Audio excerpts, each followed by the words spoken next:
আরাবালি সংকট ভারতের এক প্রাচীন ঐতিহ্য এখন আদালতের রায়ের মুখে দাঁড়িয়ে। চলুন এই আলোচনায় পুরো বিষয়টা একদম সহজ করে জেনে নেওয়া যাক। ভাবা যায় ২০০ কোটি বছর মানে প্রায় ২ বিলিয়ন বছর এটা ভারতের সবচেয়ে পুরনো পর্বতমালা। শুধু তাই না, এটা বলতে গেলে পৃথিবীর ইতিহাসের এক জীবন্ত সাক্ষী।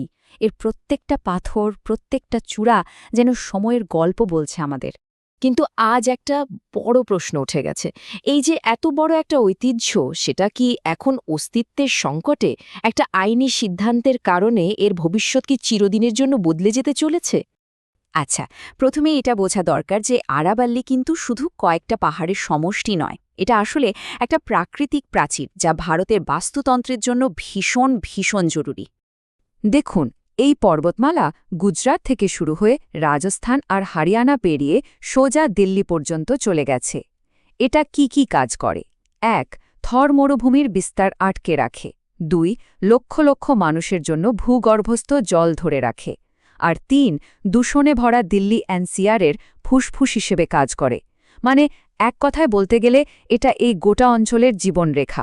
কিন্তু সম্প্রতি এই পর্বত প্রাচীরের অস্তিত্ব একটা নতুন মোড় নিয়েছে। সুপ্রিম কোর্টের একটা সিদ্ধান্তের মাধ্যমে এর সংজ্ঞাই বদলে দেওয়া হয়েছে। এখন আসা যাক সবচেয়ে গুরুত্বপূর্ণ বিষয়টায়। সুপ্রিম কোর্ট আরাভাল্লি পাহাড়ের জন্য একটা নতুন সংজ্ঞা গ্রহণ করেছে, আর এটা নিয়েই বিতর্কের ঝড় উঠেছে। তো নতুন সংজ্ঞাটা কি? খুবই সোজা। বলা হয়েছে যে কোনো একটা জমিকে আরাবল্লী পাহাড়ের অংশ হিসেবে আইনি স্বীকৃতি পেতে হলে তাকে তার চারপাশের এলাকা থেকে অন্তত ১০০ মিটার উঁচু হতে হবে। আর এই ১০০ মিটারের মাপকাঠিটাই কিন্তু এখন সব আলোচনার কেন্দ্রে। এখন প্রশ্ন হল, এই আপাত দৃষ্টিতে সরল একটা সংজ্ঞা নিয়ে পরিবেশ বিশেষজ্ঞরা এত চিন্তিত কেন? এর পেছনে কিন্তু লুকিয়ে আছে এক বিরাট আশঙ্কার কারণ।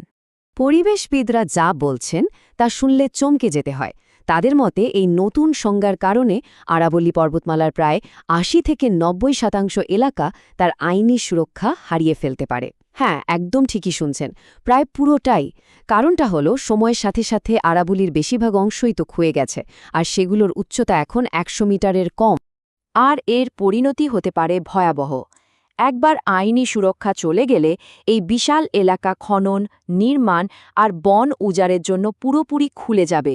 যা এতদিন ধরে সুরক্ষিত ছিল তা বলা যায় রাতারাতি বিপদের মুখে পড়বে। এই যে আইনি বিতর্ক, এর ফল কিন্তু সরাসরি আমাদের পরিবেশকে ভোগ করতে হবে। এর জন্য এক বিরাট মূল্য চোকাতে হতে পারে আমাদের সবাইকে। সুরক্ষা হারানোর মানেই হল আরাবল্লীর প্রাকৃতিক প্রাচীরটা দুর্বল হয়ে পড়া। যে প্রাচীর আমাদের যুগ যুগ ধরে রক্ষা করে আসছে, সেটাই ভেঙে পড়ার উপক্রম হবে। এর প্রথম প্রভাব পড়বে মরুভূমির ওপর। আরাবল্লী দুর্বল হলে রাজস্থানের থর মরুভূমিকে আর ঠেকিয়ে রাখা সম্ভব হবে না। মরুভূমি আরও দ্রুত গতিতে উর্বর জমির দিকে এগিয়ে আসবে।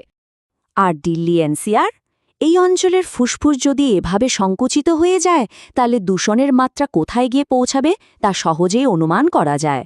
বাতাসের গুণমান আরও খারাপ হবে, এটা নিশ্চিত। একই সঙ্গে আরাবল্লীর জল ধারণ ক্ষমতা কমে গেলে ভূগর্ভস্থ জলের স্তর দ্রুত নামতে শুরু করবে, আর এর ফলে লক্ষ লক্ষ মানুষের জন্য তীব্র জলসংকট তৈরি হবে। তবেই এই গভীর অন্ধকারের মধ্যে একটা আশার আলোও কিন্তু দেখা গেছে। বিষয়টা এখানেই শেষ হয়ে যায়নি, বরং একটা নতুন মোড় নিয়েছে বলা চলে। এই তীব্র বিতর্কের মুখে সুপ্রিম কোর্ট একটা স্বস্তির নির্দেশ দিয়েছে। আদালত জানিয়েছে যে একটা সম্পূর্ণ পরিবেশ ব্যবস্থাপনা পরিকল্পনা মানে এনভায়রনমেন্টাল ম্যানেজমেন্ট প্ল্যান তৈরি না হওয়া পর্যন্ত আরাবল্লী অঞ্চলে নতুন করে কোনো খনির লাইসেন্স দেওয়া যাবে না। এই রায়ের পর থেকে দেশ জুড়ে এক বিরাট জনমত তৈরি হয়েছে। সোশ্যাল মিডিয়ায় #SaveAravali হ্যাশট্যাগ দিয়ে রীতিমতো আন্দোলন চলছে। সাধারণ মানুষ থেকে শুরু করে পরিবেশ কর্মী সবাই এই প্রাচীন ঐতিহ্যকে বাঁচানোর জন্য আওয়াজ তুলছেন। শেষ পর্যন্ত প্রশ্নটা কিন্তু এখানেই এসে দাঁড়ায়, এই সিদ্ধান্ত কি উন্নয়নের পথে একটা নতুন পদক্ষেপ, নাকি প্রকৃতির বিনাশের এক নতুন অধ্যায়? আরাবল্লীর ভবিষ্যৎ এখন এই বড় প্রশ্নটার উত্তরের উপরেই নির্ভর করছে।